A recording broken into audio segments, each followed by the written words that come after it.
Okay, let's unpack this. We're diving deep today into a connection you might not see right away. The worlds of California wine and California cannabis. Hmm, One feels, ancient, steeped in tradition. The other, well, it's pretty new to the legal spotlight. right. But spend just a little time with our source material, and you find they're surprisingly intertwined. They're facing some remarkably similar battles here in 2025. Yeah, it's quite striking when you dig into it. Our entire focus today, it comes from just one article, Sipping Wine and Smoking Weed, a shared struggle from mindful living. Great piece. It is, yeah. Yeah. And our mission is basically to pull out the core insights, those real nuggets, that show why these two very California icons are, well, fighting the same fight. You know, what's particularly insightful here, like the source brings out, is how it frames these industries. It's not just agriculture, is it? No, not at all. They're cultural institutions, really deeply shaped by California's unique environment and, that spirit of innovation you find here. It touches on identity, resilience. This is where it gets really interesting, I think. Absolutely. So diving into those struggles, the article details. The first big one, maybe no surprise, is Mother Nature. Climate change. Right. Both wine grapes and cannabis crops are dealing directly with climate change impacts. That's right. The unpredictable weather patterns we're seeing now in 2025 are creating some significant challenges for farmers in both sectors. The source points to like a 2024 UC Davis study highlighting how grape growers are increasingly having to adopt dry farming techniques. Dry farming. So basically farming without irrigation. Exactly. Because water scarcity is just becoming such a pressing issue across the state. You just have to adapt. Wow. And it's not just wine, right? The article mentioned cannabis, too. Oh, yeah. It cites a 2025 Leafly report. It shows cannabis cultivators are also adapting, specifically turning towards drought-resistant varieties like auto-flowering strains. Autoflowering. What does that mean exactly? Well, they flower automatically, regardless of light cycles. They often grow faster, need less water overall.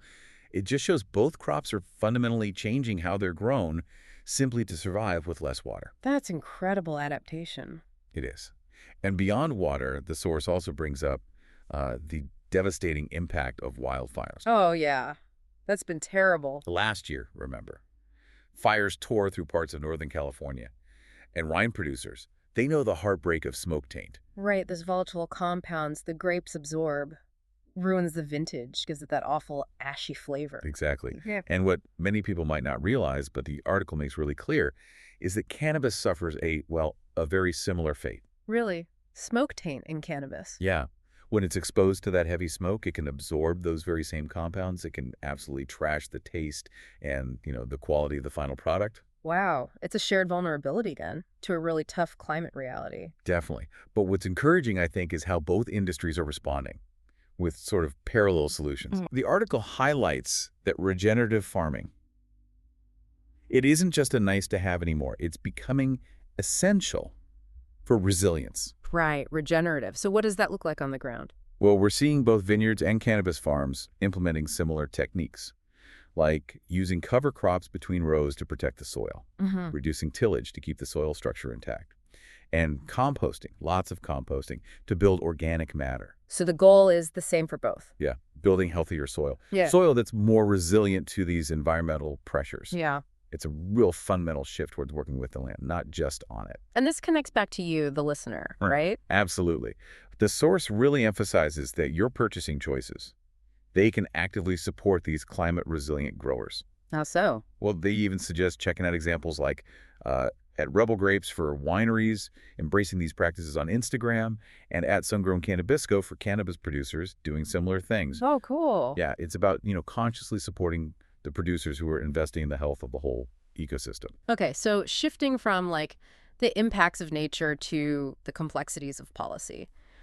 The next major shared struggle the article details is the challenge of red tape, regulations. Oh, yeah? I read tea. And here we see a really significant disparity creating headaches for both, but maybe in different ways. That's a crucial point the article makes. Yeah. The core problem for cannabis is, it's still federal prohibition. Still, right. So while wine producers mostly can ship their products across state lines, a Forbes 2025 industry report, cited in the article, confirms interstate commerce for cannabis.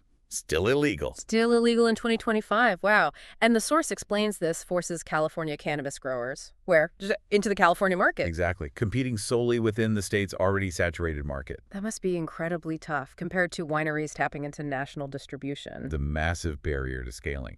And this regulatory environment, it also creates immense market pressure, especially for the smaller cannabis farms. Competing It's against. against the big corporate entities, like Canopy Growth is mentioned as an example. Yeah. Ah, right. The article draws a really strong parallel here to the challenges independent Sonoma Valley wineries have faced, against the big alcohol conglomerates. So it's the same dynamic, small versus big. Pretty much, yeah. Yeah. But the cannabis version of this fight arguably has even higher stakes because of that whole legal landscape. And then there are the financial hurdles, another big one mentioned. Huge. Right. Wineries generally have access to standard banking, loans. Normal business stuff. Right. But the article points out many cannabis businesses are still forced to operate largely in cash because of those federal restrictions. Still mostly cash. That So- sounds difficult. Oh, you can imagine. Operating in cash makes managing expenses, getting investment, scaling.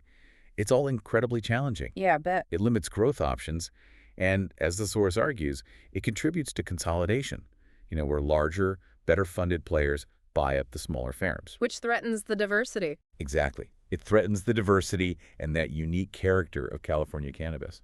Much like, corporate buyouts have sometimes led to homogenization in parts of the wine industry. Same pattern. Mm-hmm. But it's not all doom and gloom on the regulatory front. The article found a silver lining. It did, yeah.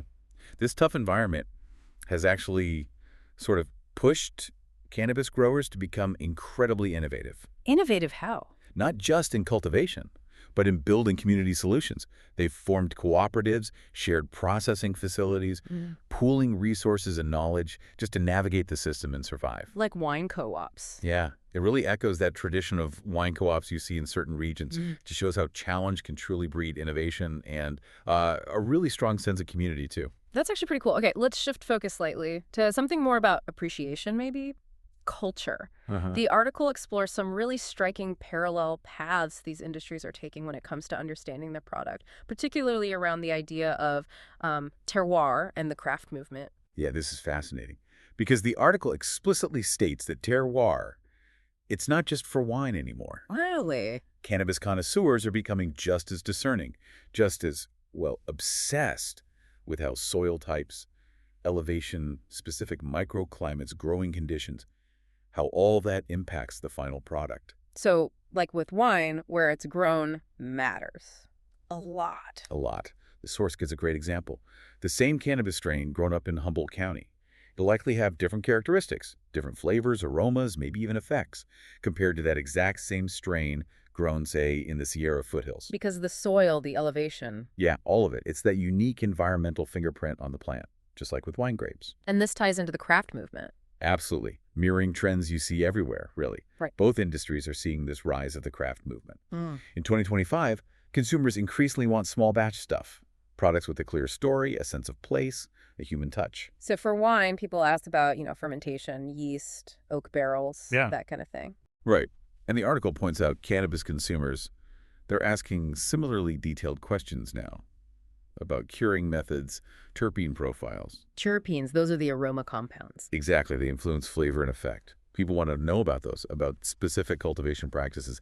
This whole shift towards connoisseurship, understanding the nuances, it's actually creating space for these artisanal producers, despite those bigger market pressures. That's hopeful. And the article also mentioned women-owned businesses. Yes, it highlights a notable and really impactful presence of women-owned businesses in both sectors. It gave examples, didn't it? Yeah, Herbaceous Wines in Sonoma and Sapphire Farms up in Mendocino. And their approach is often Characterized by a more holistic, regenerative mindset, really prioritizing the long-term health of the land, the ecosystem. It's a common thread. interesting. And even the tasting experience is evolving similarly. Yeah, it's quite striking. Think about a typical wine tasting, right?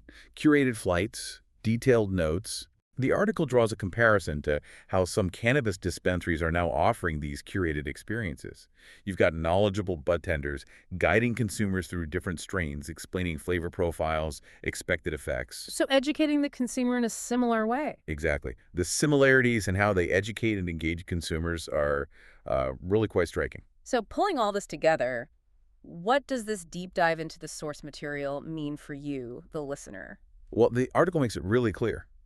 Your purchasing decisions, they have a tangible impact, a real impact on the agricultural landscape of California. How so? By consciously choosing to support small, sustainable producers, whether it's wine or cannabis, you're directly helping to preserve the state's incredible diversity, its farming traditions, especially against those pressures of corporate consolidation we talked about. So what should people look for? The article advises looking for transparency. From the brands you buy, are they open about their farming practices? Like how they use water, manage pests? Water usage, pest management, labor practices, all of it.